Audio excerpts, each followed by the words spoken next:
guys! My name is Holly. If you haven't met me before, I'm the director here at the Portneuf Library, and today we are doing our first live Q&A about the bond. So for today, we're taking a lot of our frequently asked questions that have come up over the last year since the last bond, and we're going to address some of those. And then if you have any questions, of course, drop them in the comments and we will answer those as well.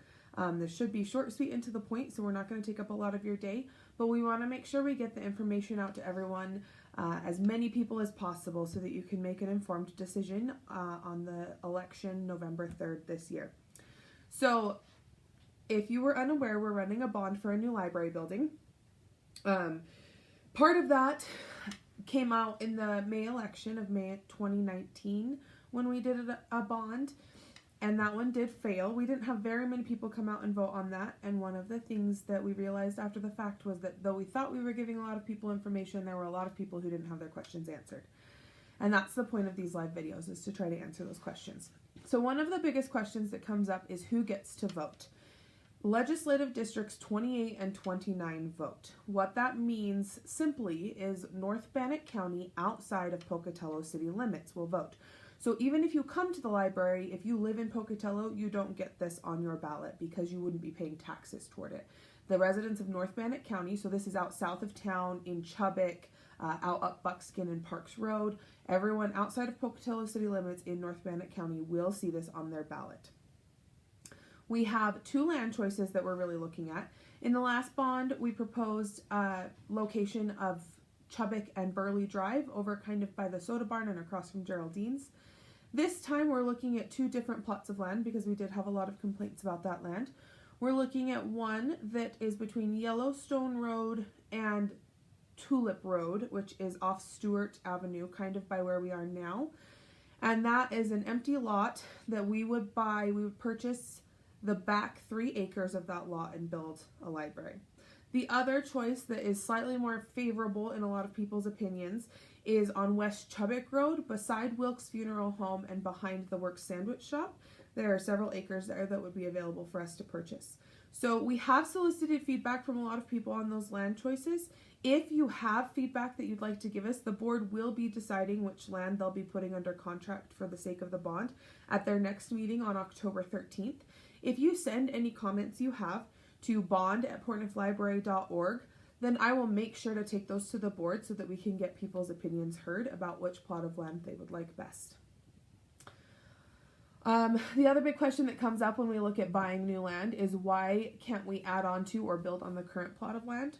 When we first started looking at needing an expansion for space purposes, because we had too many people coming in, we weren't able to keep under fire code estimates. We didn't have the space for storage, employees, things like that, meeting space. We started looking at just adding on first. The only location we really have to add on is on the south side of our building. There's a small strip of land. We thought about adding on there and we're told it really isn't feasible. Besides the fact that it would be a very narrow portion of the building, it would have to be 2 stories, which increases maintenance costs, and we would have a problem with our setback from the parking lot, things like that. So then we looked at building an entirely new building on this plot of land. And the problem with that is severalfold. It would end up being more expensive in the long run, and I will kind of lay that out why. First of all, if we were to build a new building, it would have to be 2-story because this plot of land isn't getting any bigger. We did approach a few of the residents that live around us about buying some of their land, not all of them, because once we got a couple no's, it just wasn't, unless we have everyone on board, there's no point in us approaching every landowner because we wouldn't have enough land to buy up. So then we moved on to how we could fit it on what we currently own without buying any more land, and it would have to be a 2-story building, and we would be low on parking. So in order to build a building that would fit on the current grassy area and building area we have, the maintenance costs for that 2-story building would be astronomical, first of all. And then also we would have to lease a space to move all of our books and programs into while this building was being torn down and rebuilt. Because this building is not retrofitted for a 2nd story, we couldn't just build up. We would have to completely raise the land, build an entirely new building, 2 stories. As well as a 2-story building loses a lot of square footage in things like extra maintenance closets, bathrooms on every floor, stairways, elevator shafts, which require maintenance.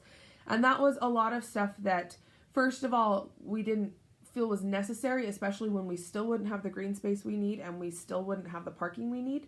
And while, yes, we use Stewart Park or the church parking lot often, we are only able to use those when they are not already being used for something else. And so that limits a lot of what we can do, and we're taking people off library land and trying to make everyone cross the street and park somewhere else to do an activity. But also, we don't want to put the district in a position where we cannot fully maintain any building that is built. And 2-story buildings come with a lot of extra maintenance costs and staffing costs. And that was something that we did not want to put as a burden on the taxpayers if we didn't have to. So then we started looking at a new plot of land and what that would cost. And really, when you lay it out, we look at building on a new plot of land, and the costs there are the land cost and the building cost. And that's really the two major costs. If we were to build on our current land, we have the demolishing costs for demolishing this current building so we can build a new one, the building costs for a 2-story building, the storage for all of our items and furniture that we can't fit into a leased space, because leased spaces are thousands and thousands and thousands of dollars a month that we would still have to pay out of our budget. Leasing that space on top of all of our regular operations costs, loss of parking, and more yearly maintenance costs. So in the end, when we looked at it, it was just more fiscally responsible, better for the district in the long run, so that we're not coming back in another 5 years saying, okay, now the Band-Aid that we did building an extension on or building 2 stories on that plot of land, that's not working anymore. Now we need new land. We were looking at really for the next several decades, what can we do so that we don't have to come back to the taxpayers again and ask for more money, because none of us like doing that. So that is why we are looking at building on a new plot of land rather than building here. What would happen to this current building if we did build on a new plot of land? That's also a big question. This current building is zoned R2, which is a residential zoning. So our board has the option to, under Idaho law, to sell, lease, or keep this building. No decisions will be guaranteed or made until a public board meeting after the bond passed, after which point we had moved into a new library and we were ready to sell this building. However, to set people's minds at ease, I can tell you a few things. This would not become a shopping mall unless it were rezoned by the city into a commercial plot of land. It's not going to become a strip mall. It's not going to become anything commercial, a tattoo parlor, shopping, thrift store, anything like that. It would have to be rezoned, because right now it's a residential zoning. It's likely not going to become apartments. Those are a different zoning. I think there are R3, not R2. Additionally, because of the current zoning on this land, we can only build up to, I think it's 30 feet at the peak of the building. And so you're not going to fit several stories under 30 feet. Now, could the city rezone this land? Yes, it's possible. However, that would have to go through the zoning committee, and it would have to be approved by the zoning committee, and it would have to, all of the neighbors would get a say in that. So people would be able to come and make their comment. We cannot guarantee what happens to this building after which point we sold it, if we sold it. However, I can tell you that both myself and the board have no interest in selling this plot of land to someone who is going to be a detriment to the neighborhood, for lack of a better phrase. We want it to be something that adds to the neighborhood. The people that we have had interested in this building are a preschool, a daycare, a church. So entities that are going to add to the community and not take away from it. Like I said, and just to be clear, we cannot guarantee any of that, and that decision will not firmly be made until a board meeting, but it's not going to become a strip mall without a lot of red tape and paperwork through the city, and the residents would know about that and get a say in that. So what happens with the money from selling this building? If we sold this building, that money is still the district's. We own this property outright. As a nonprofit, we don't have to pay taxes. And so we would get to keep those funds. They could go into our materials and operations budget. They could pay for furnishings for the new building, though we have accounted for those costs and have been trying to save for those costs. And a lot of our furniture would go with us. So we would not be completely newly furnishing a whole new building. And then they could also be used to make extra payments or larger payments on the bond. That will not make the amount taxpayers pay each year less. You will still pay a set amount. based on the number of property owners paying taxes in the district during that year when assessments are done. However, it can help us to pay off the bond faster if we're able to make larger payments. Our last bond from the addition they did in 2004, 16 years ago, that one we did pay off early. That one was paid off in 2011, and it was not slated to be paid off for several more years. So we are really trying to be fiscally responsible, and we have done so in the future, trying to make sure we use the money the best way that we can and also not drag it out and have more interest costs and things like that. Going on to, we don't have any questions yet, so if you have questions, put them in the comments. Going on to how much it will cost for this bond. This bond, we are asking for $12 million for a new building with an interest rate of 2.13% annually. This means that broken down, there will be a cost of $56.39 per $100,000 of taxable value per year.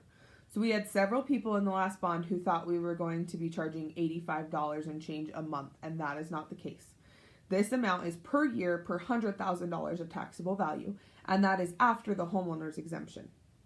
Because this is such a point of confusion, I'm going to take a minute and explain the homeowner's exemption, and then of course you can call the county for more information, and they will be able to help you get signed up for that if you're not, things like that. There is a homeowner's exemption, which is equal to half the amount of your property or up to $100,000 for general land. I think that changes for like farmland or commercial land. So you'd have to get details on that. But what this means is for the general resident, normal resident, if you have a $200,000 property, assessed property, and you have the homeowner's exemption, you are only going to pay taxes on $100,000 of that property. That means that you will only pay $56.39 for the library bond in a year's time. Now, that number is an estimate because you also have to understand this rate is a lot lower than last time, and one of those reasons is because of the growth we've had. So the number of new assessed properties within our district means that the price for each person goes down. An easy way to understand that is if we say we owe $200 a year and we have 100 residents, then each resident would pay $2 in taxes toward that $200 payment. Well, if we have more houses built and all of a sudden the next year we have 200 residents, we're still only going to pay $200, which means that each resident now would only pay $1 instead of $2. The same will work with these taxes. Each year we will have a payment, and your assessed value will factor into how much you pay per $100,000 a year. But the number will be close to $56.39 is the proposed amount. So if you have the homeowner's exemption, you can calculate your payment less the homeowner's exemption by looking at how much you pay in taxes. I did have someone come in one time who said, my home's only valued at $120,000. Well, then you're going to get an exemption of half the value of that home. So this person was only actually paying $60,000 of value, which meant that they were paying less than the proposed amount of $56.39 per $100,000. They were only paying about a little more than half of that. If you have questions, I would love to help you figure those out. I am not a tax person or a financial consultant, but we can figure out a rough amount of how much you'll be paying or how you can figure that out based on your taxable value and whether or not you have a homeowner's exemption. And again, that payment is yearly. It is once per year with your taxes. It is not monthly. All right, another question we get is why we cannot fund a new library just by using fundraising and grants. So first of all, we as an entity don't fundraise. We are not a 501c3. We are a government municipality, which means that we are a government entity which is governed by a board of trustees. We are not connected to a city or a county or a state and governed by that entity. We are governed by 5 elected trustees who are elected by you in the May elections of offset years. And they are the ones who help set our policy, make decisions on when and how we'll run a bond, if we buy land, if we hire a contractor for something. They do a lot of that. They help manage our finances to make sure that we're not making any mistakes. They're the one that hires me and reviews me to run the library. And so they are the ones that govern us. But we are not a nonprofit. And so we cannot fundraise like normal nonprofits do. Now, we have a foundation, which is a nonprofit group. However, They are not a large foundation, and they don't raise a lot of money. And this bond for $12 million, which is what it will take to buy land and build a new roughly 32,000 square foot building. This is not a pie in the sky. This is trying to be very practical. We can't raise that on $1,000 here and $1,000 there unless we take the next 20 years. And by that point, we already aren't serving the population that we have well. This building was built for a population of less than 10,000. And right now we have a service area of almost 25,000. And so we are way smaller than the service area we have. And by the time we fundraised enough by $1,000 here and $500 here, we would be so outdated and so behind and likely not even be helpful to the community at that point. So this does require a speedier way to fund the building. Additionally, there really aren't grants for a government municipality to fund a new building. There are grants for renovations for new businesses in downtown areas. There are grants for nonprofits to do like a community center, things like that. We have had, in fact, after the last election, I had 2 different people come in who worked with doing grants and who said, oh, you should look at this one and this one and this one, and talked about a lot of different grants that they thought we could get. And when it boiled down to it, we're not qualified for any of those grants because we are not strictly a nonprofit in the term of a 501c3. So the grants that we can get grants for technology. So a lot of our technology, our laser cutter and engraver, our computer class computers, things like that have come through grants. Some of our 3D printers, a lot of those have come through grants. We have gotten grants for books and grants for book programs we go out to Head Start and Lincoln Early Learning, things like that. Those have come through grants, but there aren't grants available that I have ever found or been made aware of. So if you know something I don't, please share, that will fund a new building for a library. Unless we got a very generous donor, and then we could do some funds matching. And we did solicit donations for this purpose from several different entities, and we're not able to find the support that we needed. The proposed plan for the old building, we kind of talked about. That was the last question on here. So if you have any more questions, drop them in the comments. We will be doing more Q&As, whether pre-recorded or live, we'll see. But if you have questions, you can comment on this video. We'll go back and answer. Or you can email us at bond@portneuflibrary.org. Additionally, if you go to our website, portneuflibrary.org, there is a page for the library bond on our webpage where you can find a lot of that information. And we are always happy to answer questions. So you can call in or you can email. We will do our best to answer your questions. And if we don't have the answer, we will find the answer. A reminder that the election for this bond is on November 3rd. You can find your polling place by going to idahovotes.gov and clicking where do I vote and then putting in your address, and it will tell you where you should be voting if you're not planning on doing a mail-in ballot. Thank you for everyone who watched or is watching or will watch. And like I said, if you have any questions, please ask. We would much rather you have the information, all the information, than speculate and wonder about some of those important facts. So thank you for joining in today, guys. We will talk to you later.